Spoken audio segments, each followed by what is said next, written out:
the seaside style. What is the holiday places? Sticks out half a mile. We present a seaside saga of post-war peer perpetuation, written by Harold Snowd and Michael Knowles, starring John Le Mesurier as Arthur Wilson, Ian Lavender as Frank Pike, and Bill Pertwee as Mr. Hodges in... It sticks out half a mile.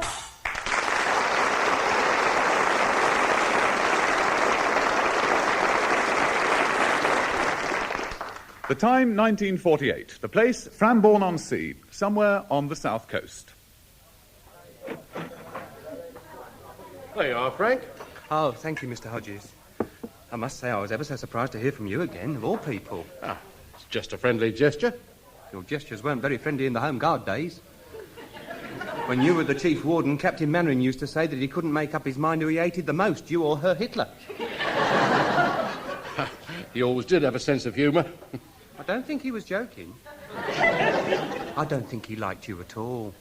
Especially when you used to call him Napoleon and the rest of us hooligans. Oh, yes, yeah. How long is it now? How long is what now? How long is it since those days at Warmington? Oh, I see what you mean. Yeah. Well, the war's been over nearly 3 years now, hasn't it? There you are, then. That's all in the past. Here, you sure you don't want anything stronger than that orange squash? Oh, no, thank you, no. I never touch alcohol at lunchtime. It makes me go all silly during the afternoon.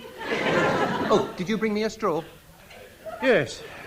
So you're working at Woolies now? That's right, yes. After Mr. Mannering retired from the bank at Warmington and Uncle Arthur was offered the chance of becoming manager over here at the Frambourne branch, Mum decided we might as well have a change of scenery as well. Oh, so you and your mum moved over here? That's right. Yeah. Actually, I think she rather missed Uncle Arthur. They're quite good friends, you know.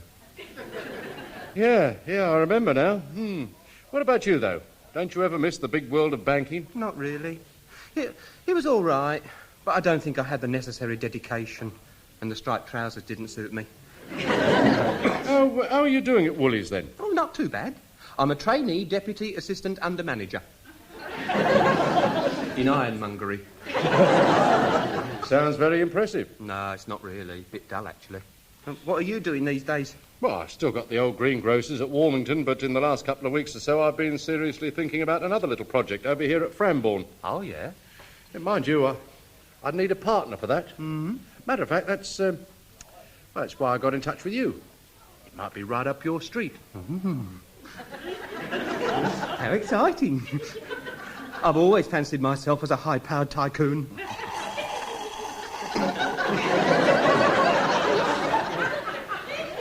Oh, I bent me straw. Never mind. Drink it out the glass. Oh, yeah, that's an idea. Cheers. Hey, wait a minute.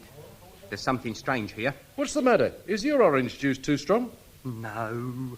I mean, why on earth would you want me as a partner?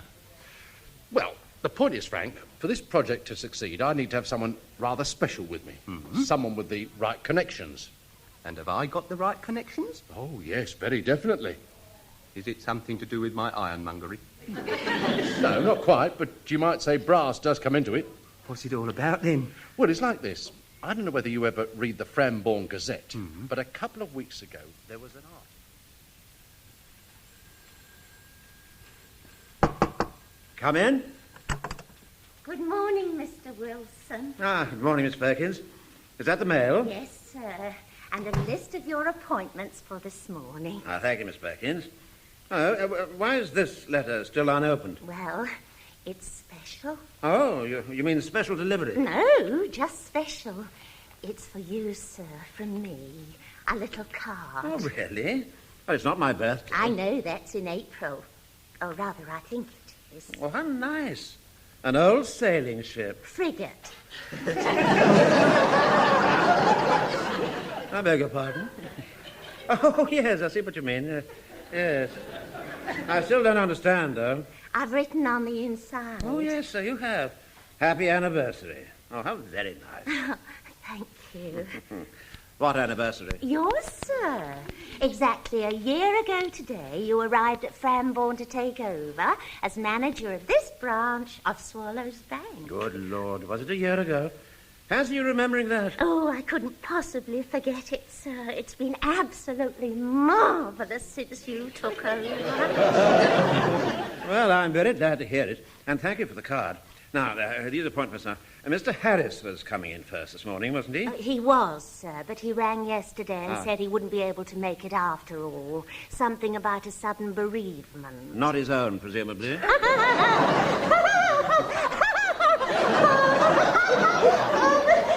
very funny, sir. You do have a very dry sense of humour, you know. Oh, really? Do I?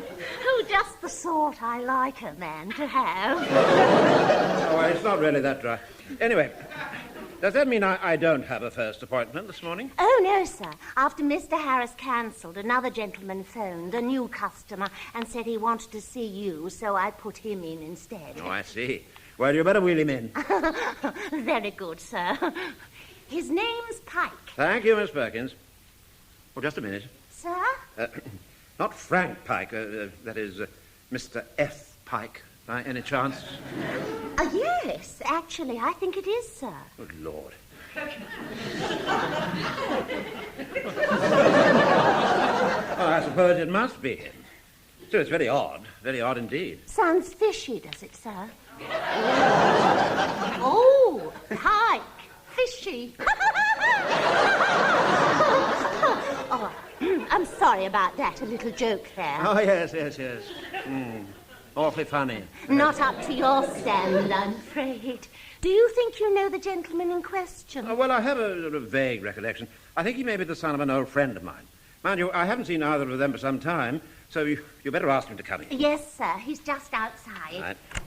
Oh, Mr. Pike, Mr. Wilson will see you now. Oh, thank you. Hello, Uncle Arthur. Good morning, Mr. Pike. Oh, well, must be ages since we last met. When was it now? Last night. Ah, yes. Well, thank you, Miss Perkins. That'll be all. Yes, sir. What on earth are you doing here, Frank? I made an appointment. Well, yes, I know that, but I still don't understand. I mean, I had supper with you and Mavis, your mother, yesterday at your home, and you didn't say then you'd made an appointment to see me this morning. I didn't want Mum to know. Huh? And I didn't get a chance to tell you after supper because Mum sent me to bed early. Oh, by the way, I found your pyjama bottoms on the bathroom towel rail this morning. What were they doing in our house? Oh, they'll be the ones your mother kindly laundered for me. I expect she was airing them. Why weren't they in the airing cupboard then? Well, it was probably full. No, it wasn't, because I got a clean pair of pants out this morning. It was practically empty. Anyway, they were all creased. Your pants? No, your pyjama bottoms. Well, perhaps she hasn't ironed them yet. She always irons them before she airs them. Well, I don't know, anyway. I'm a very busy man, Frank. I can't sit here all the morning talking about bottoms and pants. Now, why did you want to see me? I want to talk to you about money. Oh, I see. I want to take mine out of the post office, put it into Swallow's Bank, and let you look after it for me. There. What sort of amount are we talking about, actually? Well, I've got £1.17 6 in savings stamps. Oh, my word. And I've got a post office savings account as well. That pays 2.5% interest, you know. Well, I'm delighted to hear it, but really, Frank, I've got my post office book here. Look for yourself. No, it's all right. Go on, have a look. Go on. All right, if you insist. The thing is, Frank, do you really think it's worth you losing the interest on £380? Don't forget the 17 shillings and threepence. Oh, I've also got £28 under my mattress. I've forgotten about that until Mum told me to press my trousers the other day. Oh, well. You seem to have accumulated quite a reasonable little nest egg. I suppose I have, bit by bit. Anyway, what do you say? Can I open an account? Well, yes, I suppose so. But Frank, just because we've known each other fairly well for a number of years, we went through all that Home Guard stuff with Captain Mannering, we must still maintain a manager-customer relationship here at the bank. Oh, yes, of course, Uncle Arthur. Well, for a start, that means you don't call me Uncle Arthur. Oh, no, of course not. I'll just call you Arthur. How's that? No, it's got to be Mr. Wilson, and I shall treat you just like all my other customers and call you Mr. Pike. Why do you call them all Mr. Pike? Oh, no. Right. I see what you mean. Yes.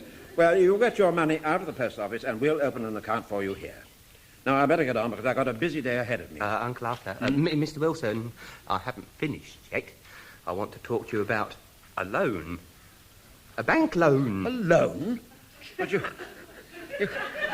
haven't even opened your account yet. Oh, no, but I want to buy something. Yes, well, that's generally why people want a loan. And it's urgent. Well, it's a bit unorthodox, but still, what sort of figure have you got in mind? I mean, £100, 200? 2,500. 2,000?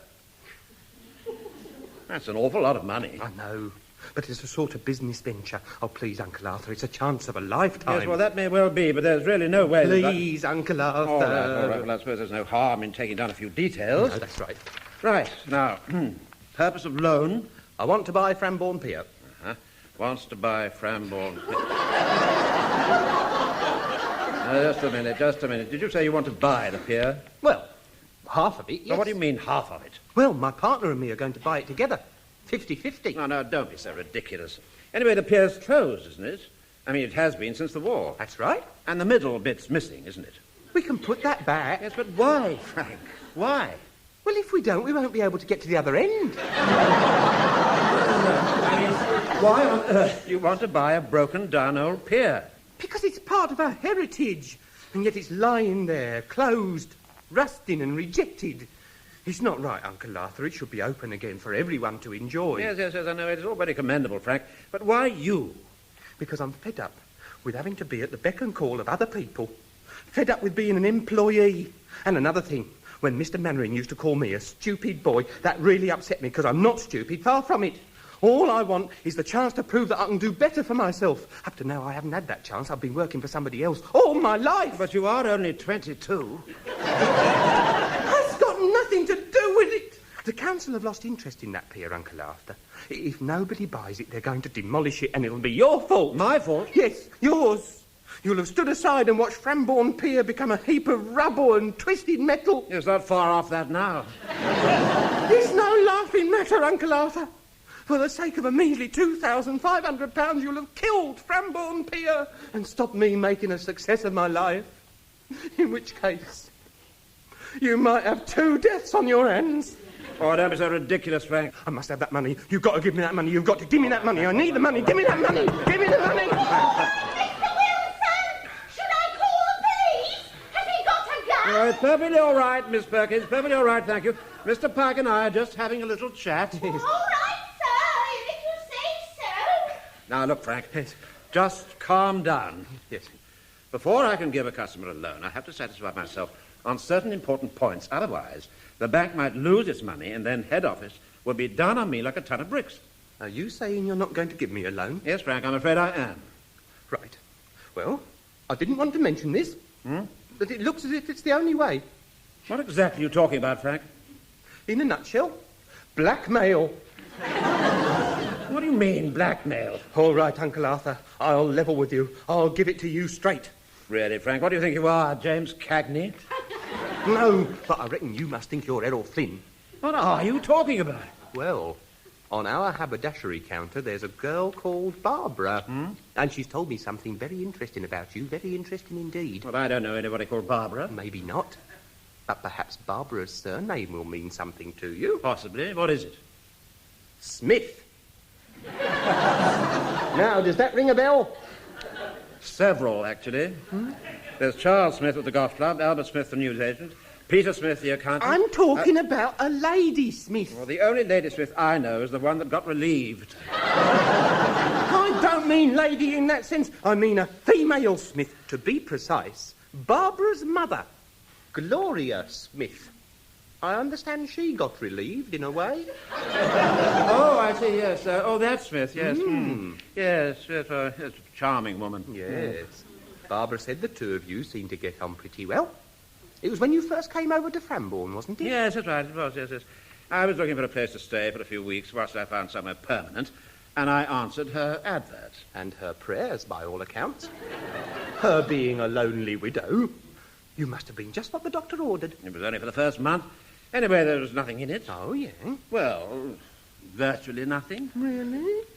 Well, since my mum and you have been such good friends over the years, why did you never tell us you were staying with an attractive widow? Oh, she wasn't all that attractive.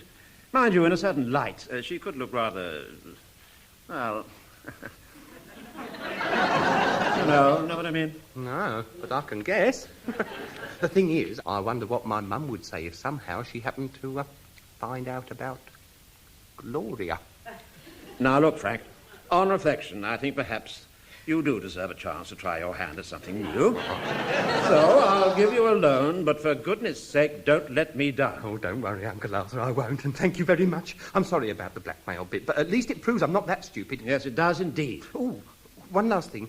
Can you meet me at the town hall on Friday morning? Don't tell me you're running for mayor as well. No, of course not. Well, not yet, anyway. No, that's when my partner and I have got our meeting with the town clerk. What meeting? The one we fixed for 11 o'clock. That's when they'll ask us all about our plans for the pier and look into our status and that sort of thing. Well, why have I got to be there? Well, if they see that the local bank manager has confidence in us, it's bound to create a good impression. You being such a highly respected person in Frambourne. Well, no, I don't think I really want to get involved. Of course, they might not think quite so highly of you if they happen to find out about Gloria Smith. Gloria Smith. Yes. 11 o'clock, did you say? Yes. Yes, I think I shall be able to make that. Thank you, Uncle Arthur. I knew you'd help us. Somehow I'm sure I'm going to regret it. By the way, you keep talking about your partner. Who is that exactly? Oh, you know him. Really? Well, who is it? He's that chap who used to be the chief warden at Warmington. Bert Hodges. What? Not that awful greengrocer. Yeah, that's right. Oh, I knew I'd regret it. I just knew it. I knew I'd regret it. Oh, What's the time now, Uncle Arthur? 10 past. Mr. Hodges is late. It doesn't surprise me. Still, at least they haven't called us in yet. Where'd you get that magazine from? Huh? Off that pile over there. What is it? It's the October 1936 edition of the Taxidermist. Doesn't sound very interesting. No, it's not exactly riveting. But it was either this or a 1933 copy of the Embalmer's Weekly. Oh, look, Uncle Arthur! Well, what is it? Coming down the corridor. Mr. Hodges. Oh, yes, so it is. He looks just the same, doesn't he? I suppose it was too much to hope for a transformation. Hello there, you two. Hello, Mr. Hodges. Long time no see, eh, Mr. Wilson? Yes, yes, it is. You haven't changed much. No, nor have you. I can just imagine what you said when you found out that I was Frank's partner. Can you really? Yeah, not that awful greengrocer. Well, Isn't that funny, Uncle Arthur? That's just what you said. Oh! Now, please, Frank, just be quiet, please. Oh, good Lord, look, it's 1:15 now. Perhaps they've forgotten all about us. Or perhaps they've decided to demolish the pier after all. Do you know what you're saying? That pier was built in 1866 by Eugenius Birch. Who? Eugenius Birch, one of the greatest pier designers ever. Eastbourne, Brighton, Margate, they're all his. Really, I had no idea. Well, I expect they're just running late. Perhaps something really important has cropped up. How do you mean? Well, you know, some important decision that has to be made. This is Frambourne Town Hall, Pikey, not the Nuremberg trials. Oh, it's blatant inefficiency, that's what it is. If we weren't so keen to buy it, I'd tell them to stuff their pier right... The town clerk will see you now, gentlemen, although I'm afraid we're almost half an hour late. Oh, are you? We hadn't noticed, have we, fellas? No, not at all. Yes, we had. You were just Yes, saying... yes, I was just saying how busy everybody here must be. Yeah, well, anyway, come in, gentlemen. Oh, thank you very you much. All right, after you go ahead. Thank you, Uncle Arthur. All right. This is Mr. Hodges and Mr. Pike. Good morning, gentlemen. My name's Hunter, and I'm the town clerk, and, Oh, hello, Arthur. Good morning, Charles. What on earth are you doing here? Well, that really is an awfully good question. He's our financial advisor. Is he? Am I? Oh, well, forgive me for asking, Mr. Pike, but haven't we met recently? I don't think so. Hold on, I've got it. I was getting a present the other day for my little nephew. Weren't you on the toy counter at Woolworths? Oh, yes, that's right. It's rather a big jump from toys to running a pier, isn't it? Not really. I'm usually on ironmongery. Well, jolly good. Now, may I introduce Mr. Rawlings? He's the entertainment officer. Stephen, you're looking well? Oh, thank you, Arthur. Nice to see you. And Mr. Short, the borough treasurer. Yes, of course. How are you, Percy? How are your geraniums this year? Thanks, Arthur. My geranium's doing fine. And what about your hibiscus? Oh, because I never... Really? Look, I'm sorry to interrupt this fascinating horticultural debate, but do you think we could get down to the matter in hand? A good idea. Well, now then, Arthur, I understand you wish to purchase our pier. Well, not me, really. It's Mr. Hodges and Mr. Pike. I'm merely an observer. I see. Well, now, gentlemen, you realise the pier will need quite a lot doing to it. Oh, yes, but there's a lot of potential there. I mean, it's an historic monument. That's right. It was built in 1066 by Ignoramus Burke. No. Just let me do the talking, Frank. Sorry. Yes, I'm not saying it's not going to need a lot of hard work, but that pier can be a real asset to this town. It sticks out a mile. Half a mile, actually. What'd you say, Uncle Arthur? I said the pier sticks out half a mile. Oh, that's funny. Did you hear that, Mr. Hodges? He said it sticks out half a mile. Yes, well, thank you, Mr. Wilson. Gentlemen, I tell you, all that pier needs is a man of foresight and initiative, a brilliant organiser and a leader of men. Well, possibly, but where would we find such a man? He's right in front of you. Oh, but surely Mr. Wilson would be too busy at the bank. Not in me! Sell me that pier and I'll make it into something Frambourne can be proud of. Tell me, Mr. Hodges, what sort of plans do you have for the pier? Plans? Well, my associate and me, we've got extensive plans. Hey, Uncle Arthur, I've never been an associate before. Could you be a little more expansive, Mr. Hodges? Yes, of course. Mr. Pike, would you like to be a little more expansive? No, thank you. Well, yes, plans. Well, of course, the first thing we do is put back the missing bit. I see. Have you any plans for the Pier Theatre? Oh, yes, indeed we have. Yes, we're going to have chorus girls, big girls, you know. Big girls with big... doing a bit of dancing and all that. It's very small, you know. I mean, we tried to do Choo Chin Chow there just before the war, but as soon as we got even one tiny elephant on the stage, you couldn't move. Really? We did Dear Octopus instead. An octopus can be quite big. Be quiet, Frank. I think the message is pretty obvious. Think small. We could get Arthur Askey. I like him. Can you hear me, Mother? No. That's Sandy Powell. Arthur Askey's the little chap who says, I hang on, and does that bee song. Oh, yes. How does it go now? Come on, Arthur, I bet you know it. Oh, yes, I do, as a matter of fact. Come on, then, let's hear it. Come on, Uncle Arthur. All right, if you would all insist, yes. Oh, what a wonderful thing to be, a healthy, grown-up, busy bee, whiling away all the passing hours, plenty from the follow from the call, lifts up. Yes, I think Thank you. Is ever so good, Uncle Arthur? Nothing, really, nothing at all. What else did you have in mind, Mr. Hodges? Well, a lick of paint wouldn't do any harm, and, yes, I know, boat trips. I'm going to get those going again, round the lighthouse, that sort of thing. We haven't got a lighthouse. Ah. Well, if we ever build one, we'll be ready for it. And, of course, we'll reinstate Madame Zara, the gypsy fortune teller, if we can find her. Well, that shouldn't be difficult. She works for the council in forward planning.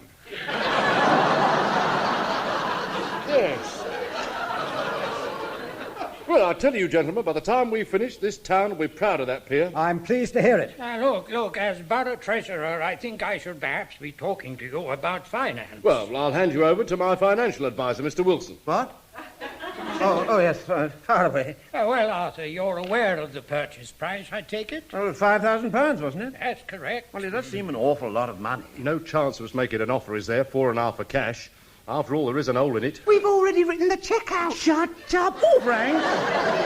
I'm afraid not. Oh, well, as my associate has just said, we've taken the liberty of writing the cheque. £5,000 payable to Frambourne by the council. What a coincidence. We've already prepared the necessary papers transferring the pier to yourselves. So, if you'd just like to add your signature... Ah, righto. Here it goes then. Oh, crikey. What's the matter? The pen's run out. Lend me yours, would you, Mr. Wilson? Well, I'd rather not, if you don't mind. I don't like lending people my fountain pen. It makes the nib go all funny. Oh, I don't believe it. Come on, Uncle Arthur, lend it to him. Or I'll tell Mum. Oh, very well. Here you are. Very much. There. My turn now. Here, you've used up all the space. I can't do a flourishy signature. Just put a cross. No one will know the difference. That's nice, that is, isn't it? That's very nice, thank you. There you are. Well, gentlemen, if you're finished, what about a little tipple to cement the transaction? Good idea. What do you all have, chaps? I'll have a gin and tonic, if I may. Right you are, Mr. Hodges. A gin and tonic, please. Mr. Pike. Have you got any orange? You want gin and orange? No, just orange. Is he right? Yes, well, What have you got? well done. Oh, what about that then, Mr. Wilson? We made it. Frambourne Pier is mine. And mine. Oh, yes, yes. Well, of it course. will be yours, Frank, in 15 years' time when you've paid off the loan. Oh, don't you worry. The bank will get its money back. After all, you know my reputation. Yes, that's what worries me. Here, oh, well, Here we are, gentlemen. 2 gins and tonics. thank you very much. Thank you very much indeed. And 1 orange squash. Lovely. You haven't got a straw, have you? Well, now, perhaps on this auspicious occasion, we should propose a toast. Yes, indeed. good idea. Yes, Mr. Hodges. a bit. It feels good owning something as big as a pier, doesn't it? You're right, Pikey. It certainly does. Gentlemen, I give you the new owners of Frambourne Pier. Yes, indeed. To Swallow's Bank. To swallow... Hey, just a minute. Hold on.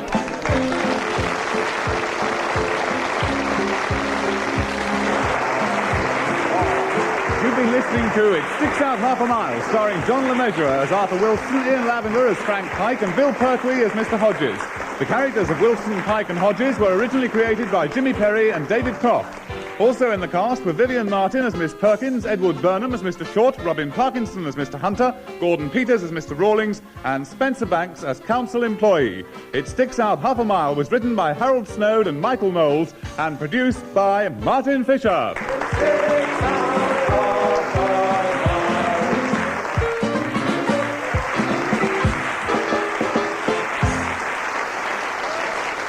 And you can find out how efforts to restore the pier progress in the second half of the class.